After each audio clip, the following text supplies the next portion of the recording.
Dans cette vidéo, messieurs, je vais vous présenter 4 comportements de nice guy qui ruinent vos chances avec les femmes.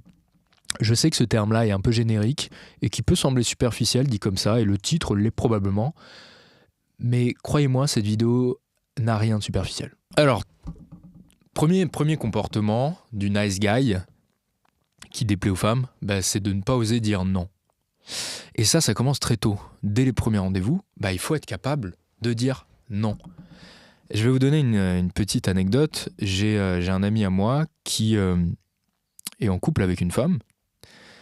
Et dès les premiers rendez-vous, il y a eu la question de la politique qui s'est posée sur la table. Mon ami est à droite, il a des convictions politiques à droite, et la femme en face de lui avait des convictions politiques à gauche. Et en fait, assez rapidement, elle exprime ses convictions, nanana. Elle a l'air assez convaincue de son truc. Et elle lui dit, elle pose la question fatidique, elle lui dit, alors toi, t'as voté pour qui? Parce que c'était durant la période des élections. Et lui, il a fait prout à ce moment-là. Il n'a pas dit pour qui il a voté. Il a dit, j'ai voté blanc. C'est même pas qu'il a dit, non, j'en parle pas, parce qu'il aurait pu dire ça au moins. Il aurait pu dire, écoute, non, c'est pas, je te dirai pas. Quoi. Non, il a dit, j'ai voté blanc. Et ça, c'est terrible, parce qu'il n'avait pas voté blanc. Donc il est parti sur un mensonge. Il a non seulement construit la relation sur un mensonge, donc ça va être chiant à tenir, c'est chiant les mensonges, mais surtout il conditionne dès le début la relation sur une mentalité où il va devoir se cacher, se dissimuler pour plaire à la madame. Il conditionne son esprit à cacher qui il est, à cacher son identité et ses convictions profondes pour cette femme. Et qu'est-ce que ça va être la fois d'après? Ça sera quoi? Qu'est-ce qu'il va cacher la fois d'après? Sur quoi il va mentir? Sur quoi il va tordre la réalité la fois d'après pour ne pas perdre cette femme-là? C'est le pire moyen de commencer une relation. Dans le meilleur des cas, il passera pour un menteur quand il l'avouera, s'il le fait. Et dans le pire des cas, il se conditionne à être un homme faible d'une certaine manière vis-à-vis de cette femme. Faible, c'est un bien grand mot, mais je vais dire c'est un conditionnement qui est malsain dans une relation. Et tout se joue généralement dès le début. Dès les premiers rendez-vous, c'est là que le nice guy fait déjà toutes les erreurs. C'est là que le nice guy pose les bases de ce qui sera une relation pourrie. De pas oser dire non quand la nana arrive 30 minutes de retard. De ne pas oser dire non à son boss, parce que c'est pas que en amour, de ne pas oser lui dire non lorsqu'il vous demande de bosser 1 heure de plus. Et là où je veux en venir, c'est que dire non, ça ne veut pas dire être méchant. Beaucoup d'hommes ont peur. En fait, ils associent le non avec la méchanceté. Être non, c'est pas être méchant, c'est pas être un connard, c'est pas être égoïste. Dire non à ce qu'on essaie de vous imposer, c'est dire oui à qui vous êtes. Et quand vous dites oui à qui vous êtes et que vous le criez haut et fort, en fait, les gens, ils s'attachent à vous parce que vous êtes plus beau, vous êtes plus authentique, vous êtes une vraie personne. Vous savez, moi, je trouve aujourd'hui qu'il y a un... C'est un peu on part un peu loin, mais j'ai l'impression aujourd'hui qu'on n'arrive plus à émettre nos propres opinions. Et généralement, on délègue ça à des youtubeurs, on délègue ça, peut-être à moi, mais on délègue ça aux médias, on délègue ça, et on n'a plus le temps vraiment de se poser la question de c'est à quoi que je crois là, au plus profond de moi-même. C'est quoi aussi ma personnalité, c'est quoi mes convictions profondes.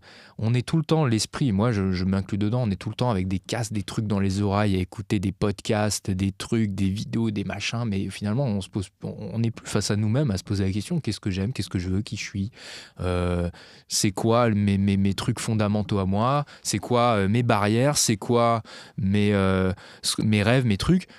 On n'a plus le temps. Ou alors on délègue. Ah mon youtubeur préféré, il a dit ça, boum, ça y est, je crois comme lui, c'est bon. Et parce qu'on peut partir loin sur le ne pas dire non chez le nice guy, c'est peut-être de ne pas savoir à quoi il dit oui et donc qui il est vraiment au fond de lui, c'est quoi son identité, c'est quoi qu'il veut vraiment dans sa putain de vie, quoi. Et est-ce qu'il est capable de l'exprimer. Et ouais, je trouve que moi j'en vois partout des nice guys, des gens qui en fait ne disent plus vraiment ce qu'ils pensent réellement, parce que je pense qu'ils ne le savent pas tout simplement en fait, parce qu'ils ont l'esprit constamment dans des cases, des podcasts, des machins. Bon. C'était la petite parenthèse, j'avais pas prévu d'en parler, mais des fois dans le flow on a des idées. C'est pour ça d'ailleurs que je n'ai pas de prompteur et que je révise, que je laisse courir la pensée comme ça devant vous. Donc oui, donc quand vous êtes en rendez-vous, eh bien messieurs, il va falloir être capable de dire non. Non, je ne pense pas comme toi. Non, je ne suis pas d'accord avec toi, mais ça m'empêche pas de t'aimer. Hein. Une manière de parler, bien sûr. Hein. Vous n'allez pas dire ça en premier rendez-vous, mais vous voyez ce que je veux dire. L'amour, on peut y avoir de la force, mais ça n'empêche pas l'amour. Vous voyez, force et amour. Putain, on est spirituel ce matin. Mais voilà, une personne arrive en retard, ben vous devez être capable de dire non. Non, je ne t'attendrai pas 30 minutes dans le froid parce que je dis oui à ma vie. Je dis oui à mon activité que j'ai envie de faire quand je vais rentrer. Je dis oui à mon sport. Non, je vais pas bosser 1 heure de plus pour toi, patron, parce que je dis oui à mes projets perso, en fait. Et au fond, cette femme qui se trouve en face de vous, si vous n'êtes pas capable de lui dire non, elle, au fond d'elle, elle est en train de se dire, mais est-ce qu'il sera capable de dire non lorsqu'on cherchera à le bolosser, hein, lorsque son patron cherchera à le bolosser, est-ce qu'il sera capable de dire non demain, lorsqu'on essaiera de kidnapper ses enfants, lorsqu'on essaiera de le foutre dans la merde, est-ce qu'il sera pas capable de dire non lorsque quelqu'un essaiera de me foutre dans la merde? Parce que c'est là le fondement du truc. C'est pour ça que les femmes aiment les hommes désagréables. Elles en sont autant attirées qu'elles les détestent après. Mais bon, elles sont attirées par eux. Et après, bien sûr, un homme désagréable, c'est pas toujours parfait, mais au moins cet homme-là, je me sens en sécurité avec lui. Parce qu'il sait dire non. Alors oui, il me dit non à moi, c'est parfois chiant, mais au moins il dit non aux gens autour de nous, il dit non aux ennemis, aux gens qui peuvent me faire chier, me faire du mal. Et il dira non quand il s'agira de protéger nos enfants. Donc ça, messieurs, c'était le premier point. Et pourquoi aussi, messieurs, pourquoi nous avons peur de dire non? Parce que nous avons peur de déplaire et parce que nous avons été conditionnés dès le plus jeune âge en tant que petits garçons à ne pas déplaire à la maîtresse, à ne pas déplaire aux figures d'autorité féminine que nous avions dès le plus jeune âge, des figures d'autorité qui étaient très souvent féminines. La maîtresse d'école qu'il ne fallait pas décevoir, c'est elle qui nous donnait les bons points et si on n'était pas sage, on se prenait des mots dans le carnet. Je pense qu'il est là le problème. J'ai pas envie de faire mon Tyler Durden de service, mais je vais le faire quand même. Il a quand même dit dans le film Fight Club, regardez ce film, il est génial. Film cliché de tous les mecs, ok, bon, moi j'assume, j'adore ce film, ça fait des années. Mais bref, il lui dit « We are a generation of men raised by women. I wonder if another woman is the solution » ou un truc comme ça. Et en fait, ce qu'il veut dire par là, c'est juste, on a été élevé par des figures d'autorité féminine, on a été élevé par des mères célibataires, on a été élevé par des maîtresses d'école qui nous donnaient les bons points et qui nous punissaient quand on n'était pas de bons petits enfants bien disciplinés qui d'ailleurs souvent devaient plus tendre vers la petite fille que le petit garçon, mais ça c'est encore autre chose. Et donc on a été conditionné à ne pas décevoir la dame, la madame.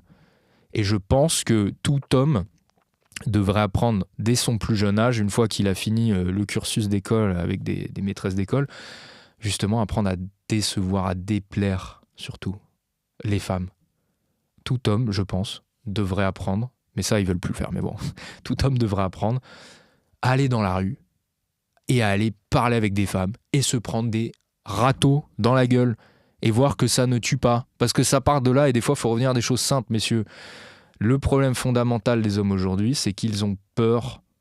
Ils ont plein de peur. Je travaille avec les femmes, elles ont leurs billets à elles, elles ont des gros billets, je ne vais pas en parler ici, mais elles ont leurs billets à elles, et les hommes, ils ont leurs billets à eux, et vu qu'on est là pour les hommes aujourd'hui, je vais le dire, le problème des hommes, c'est qu'ils ont peur, il y a beaucoup de peur, et il y a notamment la peur de déplaire, la peur de déranger, la peur d'être lourd, la peur d'être bizarre, la peur de décevoir, la peur de ne pas être à la hauteur, il y a plein de peurs. Vous n'allez pas vous écraser, pour une femme, vous n'allez pas vous écraser par peur de déplaire, et donc vous devez plus que tout, vous devez apprendre à déplaire. Vous devez apprendre à vous détendre lorsque vous avez face à vous le regard d'une femme déçue, le regard d'une femme qui n'est pas intéressée par vous, le regard d'une femme qui se dit « Ah merde, qu'est-ce qu'il vient de dire? C'est très bizarre. » Acceptez-le. Moi, c'est comme tout le monde, j'ai eu cette peur-là quand j'étais... Moi, le premier truc qui me faisait peur quand j'ai commencé avec les femmes, c'était la peur d'être bizarre. J'avais terriblement peur de ça. Pour recontextualiser, j'étais bourré d'acné Et j'avais l'habitude qu'on me regarde un peu bizarrement, et ça me faisait vraiment peur d'avoir l'air bizarre. Après, ça a évolué en une peur de décevoir, parce que j'étais devenu plutôt bon pour parler sur les 30 premières secondes, et puis après, je sentais que je devenais moins bon et que j'avais moins l'habitude sur des cafés, boire un café avec une fille. Et là, j'avais peur d'avoir renvoyé une belle image au début et de décevoir lors du premier encart. Et petit à petit, à force d'expérimenter, puis de me dire, en fait, c'est pas grave, et de désensibiliser le corps au rejet, et ben en fait, ça avance, quoi. Donc, mais je vais vous donner une meilleure solution par rapport à ça. Parce que là, vous allez me dire, ouais, Léo, moi, j'ai pas envie d'aller faire des approches. Faites ce que vous voulez. D'ailleurs, je vous mets un lien si ça vous intéresse, mais la rencontre, pour moi, c'est... D'ailleurs, alors oui, la rencontre, parce que je sais comment vous fonctionnez, c'est pour ça que j'ai conçu la rencontre. La rencontre, c'est pour vous permettre de faire des rencontres au quotidien, mais sans vous mettre dans une position de dragueur. Quand je vous parle de moi à 17 ans, oui, je faisais le dragueur. Bon. Mais après, j'ai évolué. Après mes 25 ans, j'ai commencé à faire du badinage, c'est-à-dire je parlais simplement, sans faire forcément des compliments, des approches où je cours dans la rue, je fais n'importe quoi, mais simplement adresser la parole à la fille à côté de moi. C'est ce que je recommande à tous les hommes de faire, peu importe leur âge, vraiment, c'est d'être capable de parler simplement, normalement, comme ça. Donc je vous mets un lien en bas et je reprends. Sur la peur de déplaire, il y a un truc que je vais vous dire. J'ai un ami à moi qui est pour moi l'un des plus grands séducteurs que j'ai rencontré. Un mec qui a eu beaucoup de succès avec les femmes, qui vraiment renvoie il envoie une très très très bonne image auprès des femmes. Il n'est pas excessivement beau, il est même pas très masculin à vrai dire. Il a un physique un peu à la Timothée Chalamet, mais c'est un mec très sûr de lui. Et il parle bien. Et il me raconte ses rencarts. Alors c'est incroyable. En fait, ses rendez-vous, quand il rencontre une nana, lui, il s'en fout royalement de l'image qu'il a auprès d'elle. Il a passé la phase où il voulait faire ses preuves, tout ça, il s'en fout royalement aujourd'hui. Et alors, il me raconte souvent, parce que lui, il utilise un peu ses rencarts des fois comme une psy à qui il va raconter sa vie. Et il me raconte, il y en a à qui il y a une histoire qu'il aime bien raconter, c'est ses doutes par rapport à son homosexualité. Voilà, le mec, il a des doutes sur son homosexualité. Et donc, il leur raconte aux femmes, il raconte ça lors du premier rendez-vous. Il leur dit, ouais, j'ai essayé avec des mecs pour voir, pour vérifier, etc. Et là, il me dit, mais les nanas, elles me regardent comme ça, elles sont choquées. Elles sont comme ça. Parce qu'en fait, mais aucun mec n'oserait dire ça. Aucun mec en rencard va raconter qu'il a eu des doutes sur son homosexualité. Et la meuf, elle tombe du baba, quoi. Elle dit, mais putain, il sort d'où ce gars? Et à chaque fois, ces nanas-là, à chaque fois, il arrive, soit il couche avec elle, soit il a une relation avec elle, et elle s'attache énormément à lui. Alors évidemment, ce qui plaît aux yeux de ces femmes, c'est pas tant le fait qu'il ait des tendances homosexuelles, c'est pas ça qui fait le secret de son charme. Mais ce qu'il faut que vous compreniez, c'est que s'il leur raconte ça, ça veut dire qu'en fait, il n'y a rien qui va leur cacher. Il n'y a rien qu'il ne va pas oser dire. Il n'y a rien qu'il ne va pas assumer. Il assumera tout, ce gars-là, en fait, jusqu'au bout. Il assume un truc qui est considéré comme pas très masculin, mais alors derrière, il va tout balancer. Et tout ce qui ira derrière sera forcément la vérité, hein, puisqu'il a dit d'une certaine manière, il a osé dire un truc un peu gênant pour un homme face à une femme, hein, et puis il a tellement plus rien à prouver qu'en fait c'est déroutant pour la femme en face de lui. C'est extrêmement déroutant. C'est nouveau. C'est un peu ce que je vous disais tout à l'heure. Il a une âme, quoi, ce gars-là, en fait. C'est ce que je vous disais tout à l'heure. Les gens qui sont avec leur podcast, leur truc dans les oreilles, ils réfléchissent plus à qui je suis, qu'est-ce que je fais. Mais vous n'avez plus d'âme. Il y a un moment, c'est dur, c'est aussi avoir une âme, hein. Au fond de toi, c'est quoi tes putains de convictions? C'est quoi tes putains de barrières? C'est quoi tes putains de rêves? C'est quoi tes histoires? Tu vas pas les trouver en écoutant tel et tel youtubeur. Alors peut-être qu'on va vous inspirer, c'est ce que j'essaie de faire aujourd'hui. Et alors sur la peur de déplaire, des hommes comme mon ami là, souvent ces hommes-là, à chaque fois je discute avec eux, et ces hommes-là, ils ont toujours une relation très saine avec leur mère. Ce sont toujours des hommes qui ont eu beaucoup d'amour de la part de leur mère. Pourquoi on dit que les Italiens sont des grands séducteurs? Parce que les Italiens aiment leur mère et que leur mère les aime. Et ça, messieurs, c'est la clé, peut-être quelque chose qu'on a oublié en France, Mais c'est quoi votre relation avec votre mère, messieurs? Je parle pas de complexe d'Oedipe non résolu, bullshit, tout ça. Non, c'est pas du tout ça dont je vous parle. C'est juste, est-ce que votre mère vous aime? Est-ce que votre mère vous a aimé? Est-ce que vous le cultivez, cet amour? Est-ce que vous lui avez donné toute son importance? Mais il n'y a que ça qui compte, à vrai dire. Et je vais vous dire pourquoi il n'y a que ça qui compte. Moi, je suis persuadé que si j'ai réussi, si j'ai eu une bonne tolérance au rejet, et que j'ai toujours une bonne tolérance au rejet, à vrai dire, mais c'est parce qu'en fait, la seule femme que je ne veux pas à qui je ne veux pas déplaire, c'est ma maman, en fait.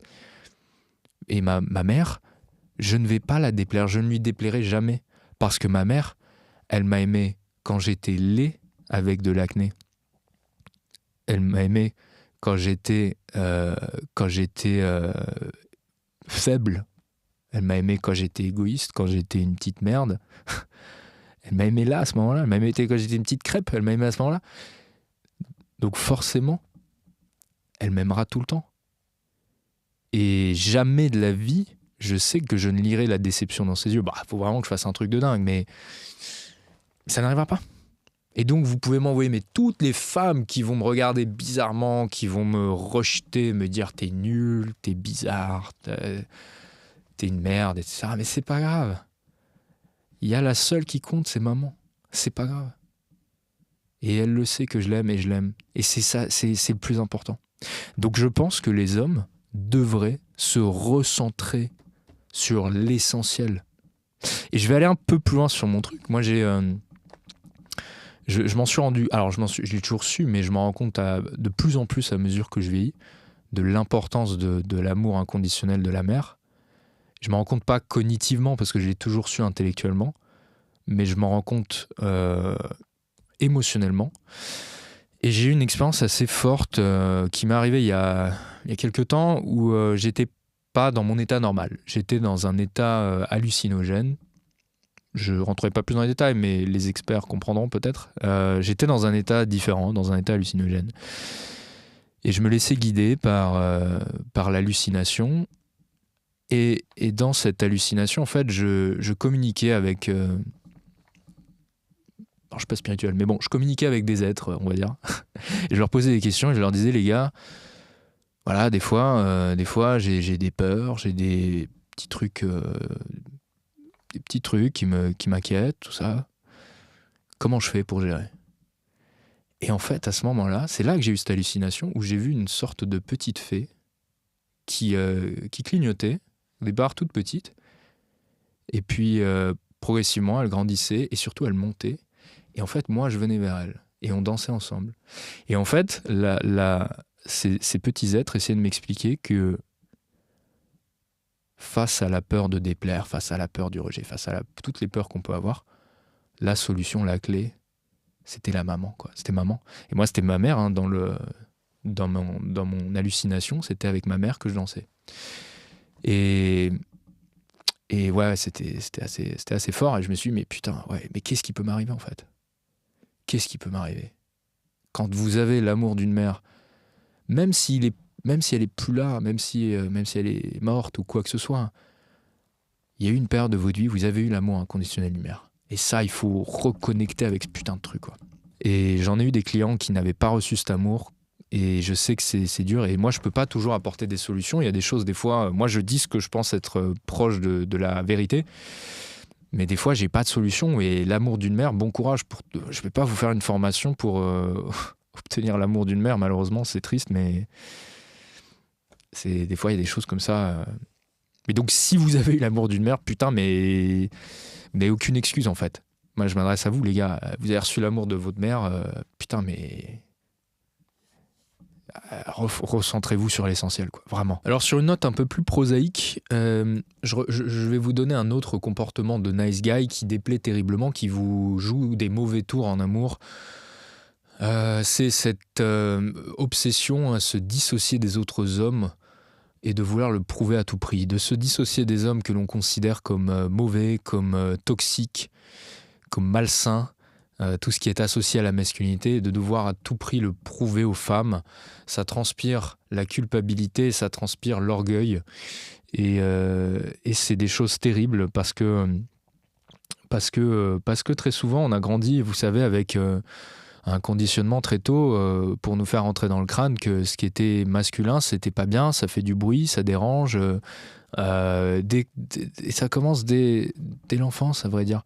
Le petit garçon à qui il faut donner de la Ritaline parce qu'en fait il bouge trop sur sa table. Il bouge trop, il veut trop courir, il chahute. Pas bien. Pas bien, bah non, parce qu'on a des figures d'autorité féminine très tôt dans l'enfance. Et très tôt, voilà, on conditionne les petits garçons à ressembler un peu plus à des petites filles, à être bien sages, bien droite sur sa petite chaise, à faire ses fiches, ses règles, ses machins, bien studieuse, etc. Mais ça, c'est compliqué parce que derrière, un peu plus tard dans la vie, ça va se répercuter comme une forme de culpabilité, un fardeau, où les hommes ont l'impression de porter tous les vices de leurs confrères masculins, tous les vices des pires hommes de cette planète, en devant s'en laver, s'excuser des péchés des autres, avant même d'être devenus adultes. Et c'est là ce qui est terrible en fait, c'est de devoir s'excuser de choses qu'un homme n'a encore jamais faites, puisqu'il n'est même pas encore homme, il n'est même pas encore adulte. Je vous donne un exemple très précis, parce que là c'est un peu abstrait ce que je dis. Moi-même, j'ai grandi, j'aimais bien les films romantiques. Voilà, j'étais gamin, ado, je regardais des films romantiques souvent, parfois avec ma mère, parfois seul. Bon. Et je regardais par exemple, il y en a un qui me vient en tête, c'est... Mais bon, vous prenez tous les films de Noël romantiques par exemple, ou alors vous prenez même... les films que j'aimais bien, c'est les films avec Hugh Grant. Notting Hill par exemple, ou Coup de foudre à Notting Hill, ou un autre, c'est 3 mariages, un enterrement, 3 enterrements, bref, un mariage, 3 enterrements. Ou Bridget Jones même. Et dans ces films, c'est très intéressant parce que le héros, donc est souvent gentil, romantique, très proche de ses émotions, etc. Et puis il y a le méchant qui est... dans Bridget Jones, c'est parfait cet exemple. Le méchant, c'est Hugh Grant justement, qui est un homme qui plaît aux femmes, ambitieux. Et en fait, tout ça, c'est associé à des choses mauvaises, à du vice. C'est-à-dire que parce qu'il est séduisant, alors forcément, on l'a associé à un queutard, méchant, connard, égoïste. Parce qu'il est ambitieux et qu'il a une carrière à laquelle il tient beaucoup, on l'a associé ça à un homme égoïste, pingre, centré sur lui, etc.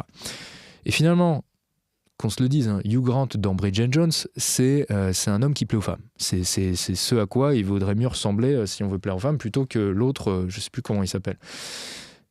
Mais dans l'histoire, tout est conçu pour que le jeune homme qui regarde ça, mais c'est pas fait pour le jeune homme, mais en tant que jeune homme, si tu regardes ça, tu dis ah ouais non, il faut surtout pas que je ressemble à ça. Moi, je montrerai, je lui prouverai, je prouverai à ma future copine que je suis l'inverse de ça. Je lui prouverai que moi, je suis un mec fidèle. Je lui prouverai que moi, je suis un mec bon, tu vois. Sauf qu'en fait, il y a un truc qu'il faut comprendre, c'est que ta fidélité, elle vaut rien si t'es pas capable de séduire des femmes. Ta fidélité, elle n'a aucune valeur si tu n'as pas déjà démontré ta capacité à plaire à un grand nombre de femmes. Sinon, c'est juste que t'as pas d'opportunité, quoi. Donc ça vaut rien. Ta gentillesse, elle vaut rien si tu n'as aucun pouvoir. Tu vas servir à quoi, en fait ? Hein, c'est pour ça qu'on utilise le terme de magnanimité. C'est une bonté qui vient d'en haut. Mais la bonté qui vient d'en bas, on s'en fout, t'as rien à m'offrir. Les mecs qui disent, quand Inoxtag est parti sur la montagne, là, à l'Everest, qui disent, ouais, moi, si c'est facile quand t'es millionnaire, moi, si j'étais millionnaire, l'argent, je le donnerais à des associations caritatives. Mais t'es pas millionnaire, connard. T'as rien à offrir. Donc ferme ta gueule, en fait. Et c'est tout cela, tout ce que je vous dis là est résumé par une phrase, la phrase clé de Jordan Peterson, la marque de fabrique de Jordan Peterson, qu'on peut aimer ou pas aimer. Moi, il y a des choses que, voilà, je ne suis pas forcément fan de tout ce qu'il dit, mais il y a quand même une phrase, et cette phrase est exceptionnelle, c'est « You should become a monster and then you should know how to control it ». Vous devriez d'abord devenir un monstre et ensuite apprendre à le contrôler, à le réguler, à vous civiliser. Et pas l'inverse. Et c'est ça le problème, c'est qu'on nous balance très tôt des modèles masculins pas bien. On nous dit ça, il faut pas faire, c'est pas bien. Ouais, dès qu'on est tout petit, nos figures d'autorité féminine qui nous décrivent des modèles toxiques. On n'a rien demandé, on nous décrit déjà ce à quoi il ne faut pas ressembler. Mais déjà, dites-moi à quoi je dois ressembler avant de savoir ce à quoi je ne dois pas ressembler. On nous apprend à devenir gentil, bon, machin, avant de devenir puissant, avant de devenir fort, avant d'avoir quelque chose à offrir. Moi, je répète tout le temps force et amour, mais s'il n'y a pas la force, l'amour, ça sert à rien en fait. Qu'est-ce que je vais offrir ? Je t'aime, mais j'ai rien à t'offrir. D'abord, il faut que je développe la force. Développer la force, c'est par exemple déjà apprendre à séduire des femmes avant de se vanter d'être un homme fidèle, d'être un homme bon en amour et d'être un bon partenaire qualitatif. Ça viendra après, ça. Et il faut évidemment devenir un bon partenaire. Mais quand t'as 20-25 ans, c'est pas la priorité. Ta priorité, c'est juste de rencontrer un maximum de femmes et de devenir bon dans l'art de la séduction, dans l'art de faire une bonne première impression, dans l'art d'émouvoir, émauvérer, déranger, ébranler. Bah oui, ça en fait partie. Hein. Émauvérer, c'est l'étymologie du terme émouvoir, émotion. C'est ça qu'on doit apprendre d'abord. C'est pas d'apprendre à se civiliser avant d'être une bête. C'est comme dirait Peterson, d'abord on apprend à être fort, puissant, compétent. Et ensuite on vient réguler ça. On va pas réguler avant. On veut nous réguler tout avant d'avoir développé quoi que ce soit. T'es encore un ado, t'es encore un petit garçon, t'apprends à te réguler avant de t'apprendre à faire des trucs, à chahuter, à bouger. Et c'est seulement lorsque l'on est devenu puissant qu'on peut connaître nos vraies couleurs. C'est seulement lorsqu'un homme a un pouvoir qu'on peut savoir s'il est réellement bon, maintenant qu'il peut faire du mal aux autres, maintenant qu'il peut détruire d'autres personnes, maintenant qu'il a une influence sur les autres. Est-ce qu'il va l'utiliser pour le bien ou pour le mal ? C'est seulement à ce moment-là. Avant ça, c'est pas le moment de se poser la question. Petit message personnel, si jamais parmi vous, il y a en Île-de-France des artisans, architectes, notaires ou encore banquiers spécialisés dans des financements pro, contactez-moi. J'aimerais beaucoup discuter avec vous de projets immobiliers. Je l'ai fait la dernière fois avec des investisseurs et j'ai rencontré des gens assez cool parmi vous. J'aimerais le faire du coup, encore une fois, je réitère. Donc je mets mon email en description. Vous m'envoyez un petit mail et on discute, on se fait un café sur Paris. Voilà.